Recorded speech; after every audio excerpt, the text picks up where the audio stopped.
Good evening, folks, and welcome to Ridgecrest Talk. I'm Al Huey. No, he's not here. Robert had a commitment he couldn't get out of, so it's just me. You're stuck with me tonight. But our special guest tonight is Lindsey Stevens. Lindsey, thanks for joining us here in Ridgecrest Talk. Thank you. Now, Lindsey, if you'd watched any of the last 5 council meetings where they were discussing the Indian casino, you might have seen her or on TV if you watched it on TV or on the stream that the website the city has, or if you were down there in person. She was vocal, but not in an outrageous way. She tried to present facts every time she got up. But let's learn a little bit about you. How long have you been in Ridgecrest, Lindsey? We've been here for just about 4 years now. Like in a few weeks, it'll be 4 years officially. We moved from Kansas City, Missouri. My husband got a job out here as a... At the base? Yes, as a flight test engineer. So Okay. we have thoroughly enjoyed living in the community and plan to stay here for a long time. Well, Kansas City is a big step down to come to Ridgecrest for you. You know, we were ready for the smaller town atmosphere. It took a little bit of adjustment for me. I grew up in Leavenworth, Kansas, which isn't a very big place either. And then my husband... I heard about that when I was in the Army. So. Yeah, a few people might have heard of Leavenworth before. You know, we're famous for our prisons, so...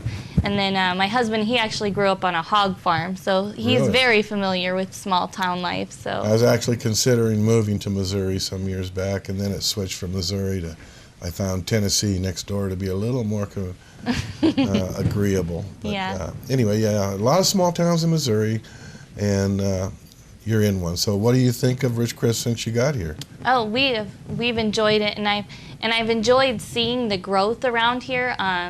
You know, the Joann's, Marshall's going in, and it's very exciting that we're getting the Super Walmart. And with Yeah, but you caught the tail end of that. I know, it was a long 14 time years. coming. Yeah, I'm excited that I get to benefit from all of that.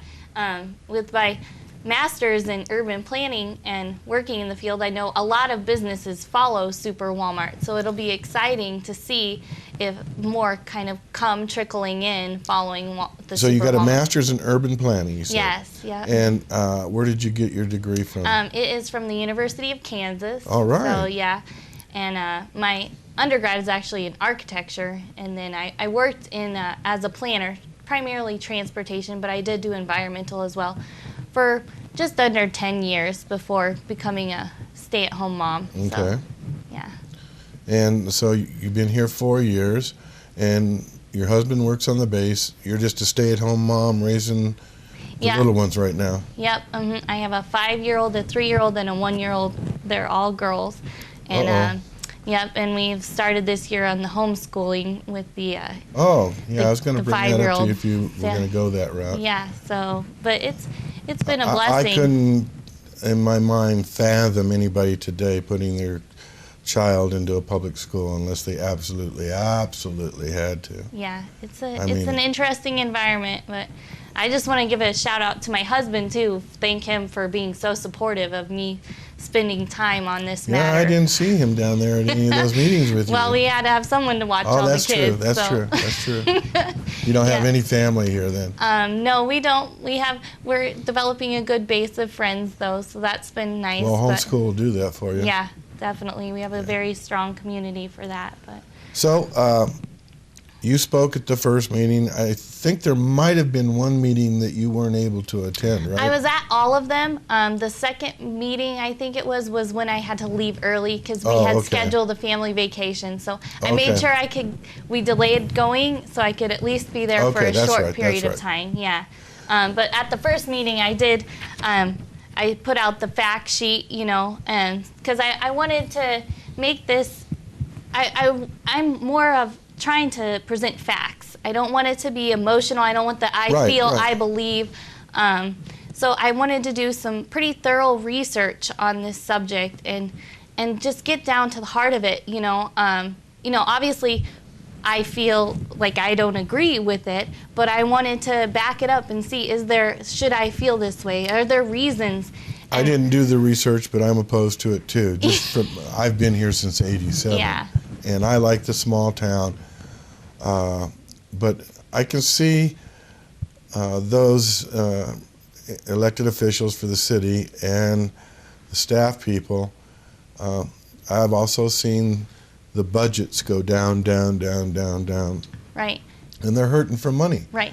And it's interesting, his name was David Coit. He brought up last week after the budget presentation that this actually would only be 3 or 4% of their budget, this $400,000, and that actually ends up being in the noise, is what he said, because as the man presenting said, he allows for a 3 to 4% error in his estimates. So really, this isn't going to help our budget. Right. And from what I found, the cost of the additional cost of crime is pretty significant.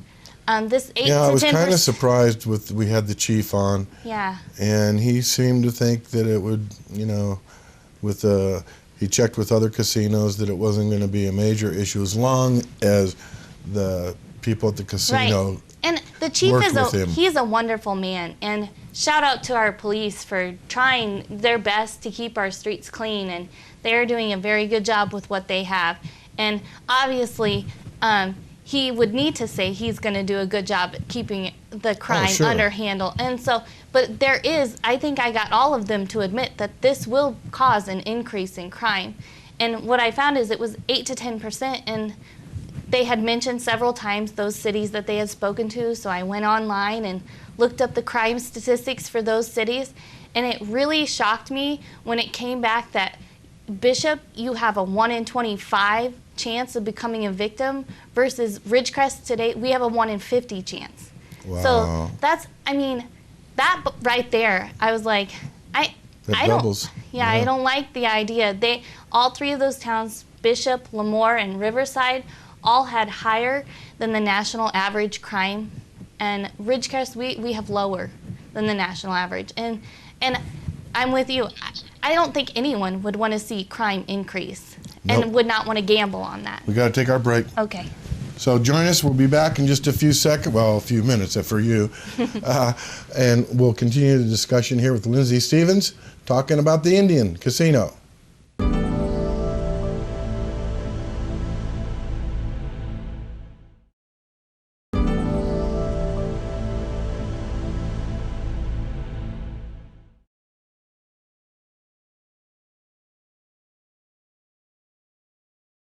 Welcome back, folks. Ridgecrest Talk again. Huey here, along with our guest, Lindsey Stevens. And as you might guess, we're talking about Indian casinos. It's kind of the same thing a while back. Let's see, what was it? Water. Oh, yeah, water. We talked about it for quite a while. And I think we'll be talking about this Indian casino for some time yet to come. But we left off, and we were talking about some of the facts. And off the air, I mentioned the gentleman who I thought brought up a good point at the last council meeting in challenging the council to, has anybody verified the data that's been, and I was talking about the data that has been put out there by the developer and the tribe and everything. And you said that the tribe or the developer won't give them the particulars. He's just kind of throwing these numbers out there. And yes, I've asked the question. I'd like to see the calculations on how they come up with these numbers. And they won't give their estimated revenue either. But the 65,000 people a year from outside coming to visit, I'd like to see where those calculations come from and how they've gotten those numbers. Because that's what I used to do. I used to come up with estimated traffic. So I would like to be able to see them and review them myself even, just to see if I kind of agree with how they went about getting those numbers. And also, contacting Bishop to find out how many people actually go to their casino. And Bishop's located right on 395, where this is located in our city limits, the farthest point away from the 2 access points. So are people really going to pull off the road and drive that far to this casino? and again, they've admitted Small Indian Right. casino. Right, very small. And then I discovered that a 2200 slot machine casino is already underway in the NEPA process in Kern County, just outside of Bakersfield by the Tohoe tribe. Yeah, so the idea that anyone from Lancaster, Palmdale would drive up to Ridgecrest would be negated when they could go to the fancy 2200 slot machine very close to them. Right, right. And so that's one of my concerns as well is I don't know. I don't think anyone had brought up that fact really until I tried to bring it up at the last meeting. And then the question comes up, let's say that they, God forbid, move forward with this casino and it fails in 5-6 years, something down the road. That's still tribal ground. Right. The city cannot get that land back. Right, they can't. And that's one of my questions is, should they even be here? I've combed through the Homeland Act for the tribe.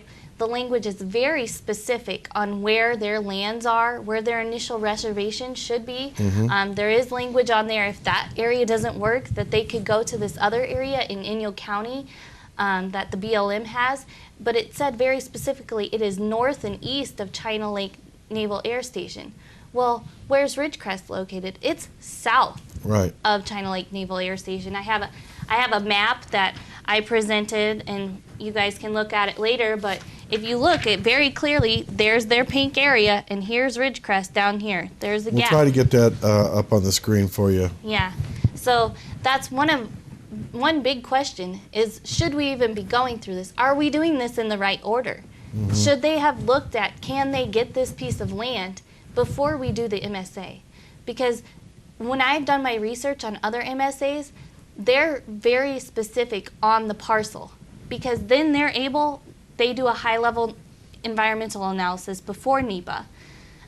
Well, the city claims it's two parts, the MSA and then the land. Right, but we have it flipped, is from what I found in my research. The land should come first, because then they do a study on the land to see what the impacts are. All these questions people have had, what are the water impacts? What are the traffic impacts? Then those other towns have written into their MSA, okay, these were the traffic impacts we found, and here's what needs to be done to mitigate those traffic impacts. So then it's written into the contract, the MSA, what the tribe will have to do before they can proceed. And we don't have anything like that in our MSA.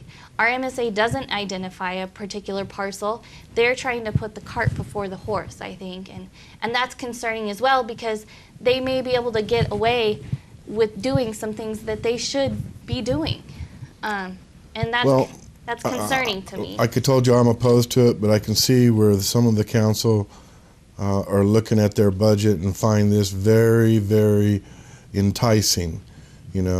Right, I can see. I wish they wouldn't look at it like that only, and I don't think that's the only thing they're looking at, but I think that has a big influence on it. Right, but one of my other concerns is that from my research, I also found that 90% of tribal casino visitors come within 100 miles.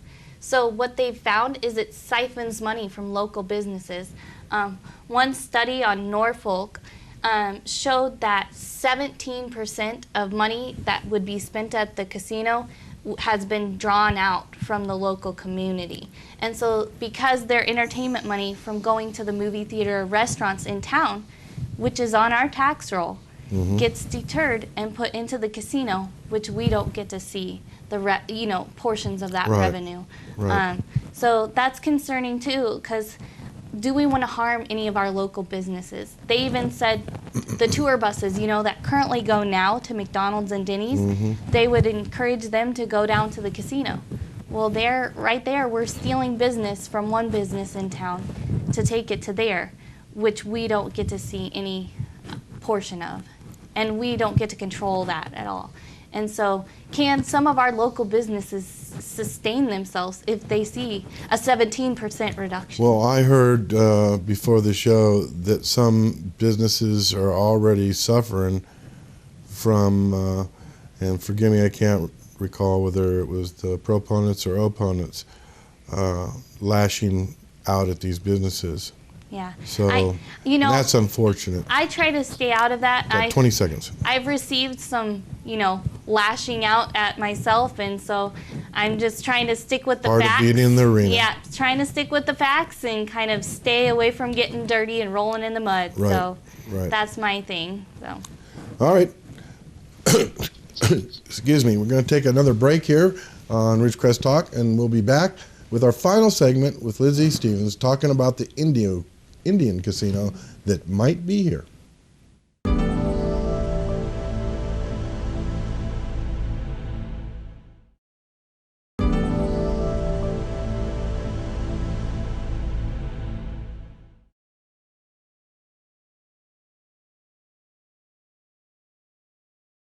Welcome back, folks. Ridgecrest Talk. Al Huey here. Absent Robert Ironman. He skipped out. No, he had an appointment he couldn't get out of. Talking with Lindsey Stevens here about Indian casinos. Your estimation, I've attended all the meetings on this. Didn't stay all the time for the full meeting, but then would go home and finish watching it on the stream. And my observation over the 5 meetings, I'd say I saw about a 50-50 split in the community on this. I couldn't really say one side over the other. One meeting it might be, the opponents that were there more than the proponents, but overall I think it was about 50-50 split. Is that about what you think you saw? Yeah, I would say it like you said, some meetings it was more heavily one way or the other, and then some of them it was pretty equally split. So it's been interesting to see, and it's been a lot of the same faces. So we haven't gotten a lot of new outside people coming in, voicing their opinions. Well, there were people there at those last 5 meetings that I never saw at council meetings, so that was a good thing. Yeah, we've had a lot of new faces. I'm one of them. I think the first one I went to was the jail town hall, which I'm not pleased with that decision either. No. Especially with... And it's kind of related to this, too. Yes, in light of this business coming, is that a good idea to see an 8 to 10% increase in crime compared with our jail closing and our police having to drive at least 2 hours out of their way? You would think at least if the county's not going to provide the jail, they would provide the transportation. Yeah, we wouldn't have to purchase our own van. Yeah, Yeah, but hey. Come on, Mick. Help us out here. So I understand you're telling me that recently there was a group, a coalition, I don't know what you're calling it, that's opposed to the casino. Can you tell us a little bit about it? Yes, we are called the Ridgecrest Citizens Against the Casino with a capital N-O apostrophe. So we are, we've made a petition. We're going to be circulating throughout the town, gathering signatures. We're writing letters to state and federal representatives. And the petitions are going to be sent to these elected officials then? Yes. Because there was some language, I believe, in there that the city wholeheartedly supports the casino.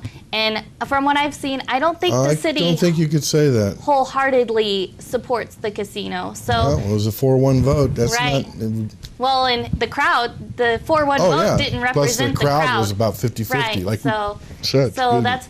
It's definitely not a wholehearted... There is not, majority that are for the casino from what I've seen. And so we want to share our voice, too, and get it out there. And,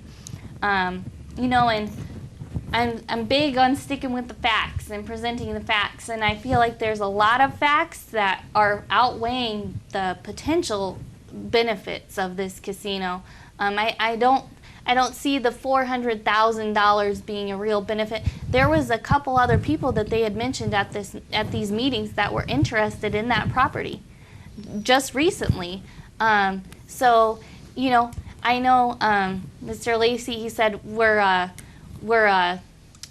promoting, we're we're promoting to stay a pile of dirt. And I don't think that's what we're for. I think we're for healthy growth. Right, and, And this just does not seem to be healthy growth. I'm concerned that if we bring a casino here and that we see an increase in crime, that may deter some businesses You know, from the coming. argument that they use, well, we already have bars, we already have a casino. It's a card room. Yeah, it's not the same thing at all. It's definitely has a very different atmosphere. Right. And you know, some businesses may look at that and if it's at the core, right outside the gate, I just don't think that represents our city and what we stand for here. This is a nice town. Like you've said, there's good place to raise a family. Yeah, it's a good place to raise a family. And you know, I found it very interesting. What did it say in there? When Bill Logan brought up what the core values were of the city, does a casino mesh with the core values? And it said like a healthy environment, you know, a good place to raise your family. And a casino is. I know Mr. White invited everyone to bring their families on down and give it a chance, but the reality is. Most people aren't going to be taking. No. I'm not going to take my 5-year-old into the casino to hit up the buffet. We will go to one of the other restaurants in town before we would do that. Okay, we only have a couple minutes left. Let's get back to your group. Oh, yes. Now, if there's anybody out there that would like to hook up with Lindsey and help in this effort, you can get a hold of you guys by how?